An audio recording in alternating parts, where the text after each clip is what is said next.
Hello दोस्तों, आप सभी का मेरी छोटी सी रसोई में स्वागत है। मेरा नाम सरबिला है और आज हम बनाने जा रहे हैं झारखंड का बहुत ही फेमस डिश धुसका की रेसिपी। आप देख सकते हैं कितनी फूली फूली एकदम बलून जैसी बनी है, एकदम परफेक्ट बनी है।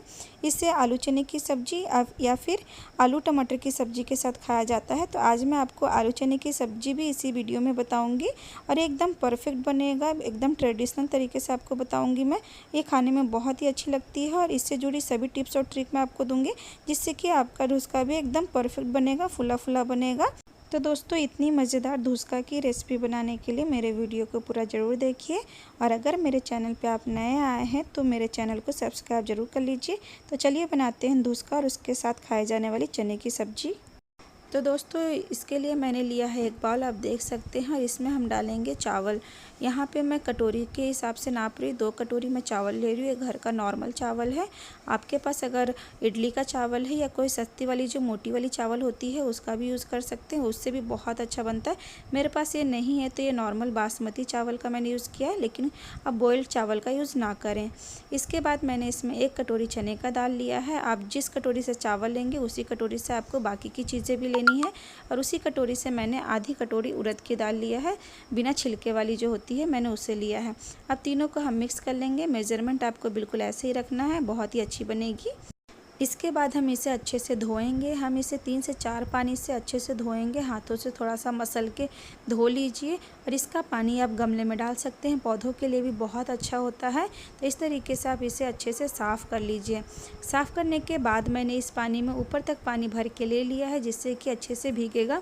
दोस्तों, इसे हमें अच्छे से भिगोना है, सोक्ड करना है ओवरनाइट, नहीं तो आप 5 से 6 घंटे ज़रूर इसे भिगो लीजिए। इसी के साथ मैं यहाँ पे देसी चने को भी भिगो के रख देती हूँ, क्योंकि इसमें सब्जी जो है वो देसी चने की अच्छी लगती है, तो हम इसे भी भिगो के रख लेते हैं। तो दोस्तों, देख सकते हैं कि ओवरनाइट मैंने इसे भिगो लिया है। हमारा जो सभी चावल दाल अच्छे से फूल गया है, क्वांटिटी भी इसकी बढ़ गई है। अब हम इसे छान लेंगे, जो भी एक्स्ट्रा पानी है इसका निकाल देंगे इस तरीके से। इसके बाद हम इसे मिक्सी में डाल के अच्छे से पीसेंगे। दोस्तों, इसमें थोड़ा सा टाइम लगता है प्रिपेयर करने में, लेकिन ये खाने में बहुत अच्छा लगता है। इसके बाद हम इसे मिक्सी में पीस लेंगे इस तरीके से। थोड़ा थोड़ा आप डालिए, इसमें 3-4 कलछी एक बार में डालिए। उसके बाद आप इसका एक पेस्ट बना लीजिए। इसमें हम थोड़ा थोड़ा पानी डाल के इसका पेस्ट बना लेंगे बारीक। तो मैंने यहाँ पे इसका पेस्ट बना के ले लिया है। इसे मैं अब इस एक बाउल में ट्रांसफ़र कर रही हूँ। आप देख सकते हैं हमारा बैटर रेडी है। दोस्तों, आप इसमें पानी थोड़ा थोड़ा करके डालें। अगर आप एक साथ डालिएगा तो चावल को पीसने में थोड़ी सी दिक्कत आएगी आपको। तो इस तरीके से मैंने इसे निकाल लिया है और आप देख सकते हैं कि हमें कैसा चाहिए इसका बैटर। तो एकदम बारीक चाहिए, महीन पेस्ट चाहिए। इसी तरीके से हम सभी को पीस के ले लेंगे। तो इसी बैटर के साथ में मैं यहाँ पे कुछ और भी पीस रही हूँ। तो यहाँ पे मैंने लिया 4 से 5 हरी मिर्च और इसी के साथ 1.5 से 2 इंच अदरक के टुकड़े इस तरीके से मैंने कट करके इसमें डाल दे रही हूँ और इसे भी मैं इसके साथ में पीस लूँगी। दोस्तों, इससे बहुत ही अच्छा फ्लेवर आता है इसमें। तो इस तरीके से आप चावल के साथ में पहले भी पीस सकते हैं। इसे मैंने पीस के ले लिया है। अब हम इसे बैटर में डाल देंगे जो हमने बाकी का पीस के रखा था। इसे हम अच्छे से मिक्स करेंगे। इस तरीके से आप इसे भी मिक्स कर दीजिए। दोस्तों, पूरा का पूरा बैटर रेडी करने में, चावल को पीसने में मुझे 2 गिलास मैंने पानी लिया था, जिसमें इतना पानी बच गया है। तो 2 गिलास से थोड़ा सा कम पानी लगा था। इसके बाद हम इसे ढक के 1 से 2 घंटे के लिए रख देंगे। तब तक हम सब्जी की तैयारी करते हैं। तो इसके लिए मैंने एक कुकर लिया है, जिसमें मैंने 2 से 3 चम्मच तेल डाल दिया है। इसमें मैं आधा छोटा चम्मच जीरा डाल रही हूँ। देख रहे हैं दोस्तों, पहले भी जीरा ही मैंने डाला था। टोटल आधा छोटा चम्मच जीरा डाल रही हूँ मैं इसमें। इसके बाद मैं इसमें डाल रही हूँ 2 पिंच हींग। दोस्तों, इसके बाद मैं इसमें डाल रही हूँ 3 प्याज कटा हुआ। मैंने 3 प्याज लिया, लंबे लंबे इस तरीके से मैंने कट कर लिया है और इसे हम अच्छे से मिक्स कर लेंगे। इसके बाद इसमें मैं थोड़ा सा नमक डाल रही हूँ, 1/4 छोटा चम्मच नमक डाल रही हूँ, जिससे कि प्याज हमारा जल्दी गल जाए। तो देख सकते हैं कि 3 से 4 मिनट हो गए, प्याज हमारा अच्छे से भून गया। इस तरीके से हमको भूनना है, हल्का सा पिंक हो जाना चाहिए। इसके बाद मैं 1 चम्मच डाल रही हूँ इसमें अदरक लहसुन का पेस्ट और इसे भी मैं मिक्स कर दे रही हूँ। इसे सिर्फ मैं 1 मिनट के लिए इस तरीके से भून रही हूँ प्याज के साथ में। इसके बाद मैं इसमें डाल रही 2 टमाटर, जिसे मैंने पीस के ले लिया था, इसमें डाल देंगे। मीडियम साइज़ के टमाटर थे और इसे भी हम अच्छे से मिक्स कर लेंगे। इसे मिक्स करने के बाद मैं इसमें डाल रही हूँ ड्राई मसाले। तो सबसे पहले मैं यहाँ पे डाल रही हूँ आधा छोटा चम्मच हल्दी पाउडर। इसी के साथ में 1 छोटा चम्मच मैं डाल रही हूँ धनिया पाउडर। इसी के साथ में डाल रही हूँ 1 छोटा चम्मच लाल मिर्च पाउडर। दोस्तों, मिर्ची अपने अकॉर्डिंग डाल सकते हैं। इसके बाद मैं इसमें डाल रही हूँ 1 हरी मिर्च। इसे हम अच्छे से मिक्स करेंगे। इस तरीके से आप इसे मिक्स कर लीजिए। इसके बाद मैं इसमें डाल रही हूँ आधा छोटा चम्मच कश्मीरी लाल मिर्च पाउडर, कलर आएगा इससे। इसी के साथ मैं डाल रही हूँ 1/4 छोटा चम्मच गरम मसाला पाउडर, होममेड गरम मसाला है, बाहर का यूज़ कर रहे थे, आप थोड़ा सा क्वांटिटी बढ़ा दें। इसके बाद हम इसे अच्छे से मिक्स कर लेंगे दोस्तों।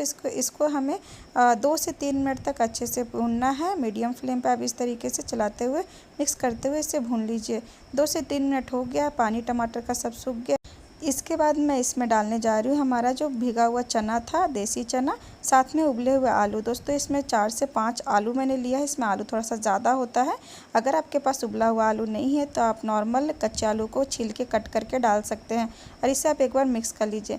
मिक्स करने के बाद इसमें आप पानी डाल दीजिए। पानी इसमें थोड़ा सा ज़्यादा रहता है क्योंकि ये थोड़ी सी ग्रेवी वाली सब्ज़ी रहती है, तो अपने अकॉर्डिंग आप पानी डाल दीजिए इसमें इस तरीके से और इसे मिक्स कर लीजिए।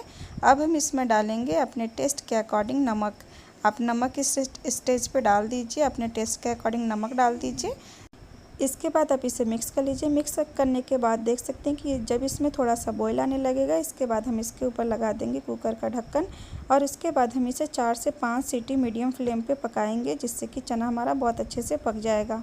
तो दोस्तों 4 से 5 सीटी हो गया है, कुकर हमारा ठंडा हो गया। इस तरीके से आप चेक कर लीजिए कि अंदर कोई गैस है कि नहीं है और इसे खोल लेंगे। देख सकते हैं हमारी सब्ज़ी कितनी अच्छी बन के रेडी हुई है। बहुत ही टेस्टी ये सब्ज़ी बनती है।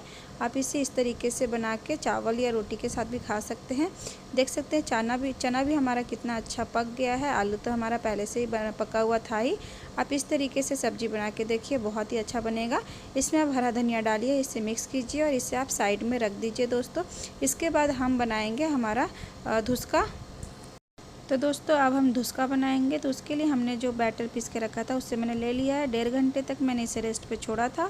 ये थोड़ा सा फूल भी गया है। अब मैं इसमें डाल रही हूँ आधा छोटा चम्मच हल्दी पाउडर। इस तरीके से आप डाल दीजिए, इससे कलर बहुत अच्छा आता है। इसके बाद मैं इसमें डाल रही हूँ 1 छोटा चम्मच जीरा। खड़ा जीरा का टेस्ट इसमें बहुत अच्छा आता है, तो आप इसे ज़रूर डालिए। इसके बाद मैं इसमें डाल रही हूँ 1/4 छोटा चम्मच हींग, इससे फ्लेवर बहुत अच्छा आता है। इसके बाद मैं इसमें डाल रही हूँ टेस्ट के अकॉर्डिंग नमक। नमक आप थोड़ा ध्यान से डालिएगा क्योंकि हम इसे सब्जी के साथ खाएंगे, तो उसी के अकॉर्डिंग डालिएगा।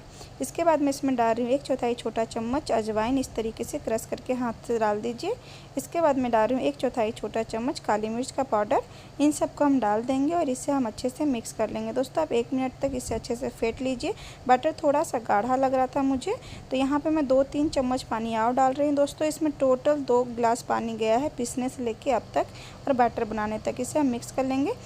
इसका बैटर हमें बहुत ज़्यादा गाढ़ा भी नहीं चाहिए दोस्तों, बहुत ज़्यादा पतला भी नहीं चाहिए, और जिस तरीके का चीला बनाने के लिए होता है उसी तरीके का चाहिए। अगर आपका बैटर थोड़ा पतला हो जाता है तो आप इसमें चावल का आटा डाल दें और इसे मिक्स कर लें। इसके बाद हम इसे फ्राई करेंगे। तो इसके लिए यहाँ पे मैंने लिया एक कढ़ाई जिसमें काफ़ी सारा तेल डाल लिया। इसे मैं मीडियम टू हाई फ्लेम पे अच्छे से गर्म कर ली हूँ और इसमें मैं थोड़ा सा बैटर डाल के देख रही हूँ कि हमारा तेल अच्छे से गर्म है कि नहीं है। तो देख सकते हैं कि तुरंत फूल के ऊपर आ गया, मतलब कि हमारा जो तेल है वो अच्छे से गर्म हो गया है। अब इस तरीके से एक एक करके आप इसमें डालिए। आपका जो तेल है वो गर्म ही होना चाहिए दोस्तों, और नॉर्मल पे ये अच्छे से फूलेगा नहीं। आप इसको मीडियम टू हाई फ्लेम पे ही पकाएं और एक डालें, उसके बाद कुछ सेकंड वेट करें, उसके बाद आप दूसरा डालें, जिससे कि आपके तेल का जो टेम्परेचर है वो कम ना हो, उसे मेंटेन करके रखिएगा। एक साथ में आप अगर सभी को डाल दीजिएगा तो आपका जो धुसका है वो अच्छे से फूलेगा नहीं। तो इस तरीके से आप डालिए। आप देख सकते हैं कितना अच्छा ये फूल के बलून जैसा बन रहा है। आपका भी इसी तरीके से बनेगा, और अगर आपका बैटर पतला रहेगा तो इस तरीके का बिल्कुल भी नहीं बनेगा। तो इस बात का ध्यान रखिएगा कि ज़्यादा नहीं पतला चाहिए, नहीं ज़्यादा गाढ़ा चाहिए। इसको पकने में ज़्यादा टाइम नहीं लगता है। दोनों साइड से इस तरीके से पलट के हल्का सा गोल्डन हो जाएगा, आप इसे निकाल लीजिए और इसी तरीके से बाकी सभी को भी बना लीजिए। बड़ा या छोटा आप अपने अकॉर्डिंग बना सकते हैं इसे। और इसे अब हम चना की सब्ज़ी के साथ सर्व करेंगे। तो आप देख सकते हैं कि कितना अच्छा ये फूल के बना है, बहुत ही अच्छा बना है, खाने में भी उतना ही टेस्टी था दोस्तों। तो अगर आपको मेरी ये रेसिपी पसंद आई हो तो लाइक ज़रूर कीजिए, कमेंट जरूर कीजिए, सब्सक्राइब करना ना भूलें और बेल आइकन में ऑल बटन को जरूर दबा लीजिए, जिससे मेरे वीडियो का नोटिफिकेशन आपको सबसे पहले मिले।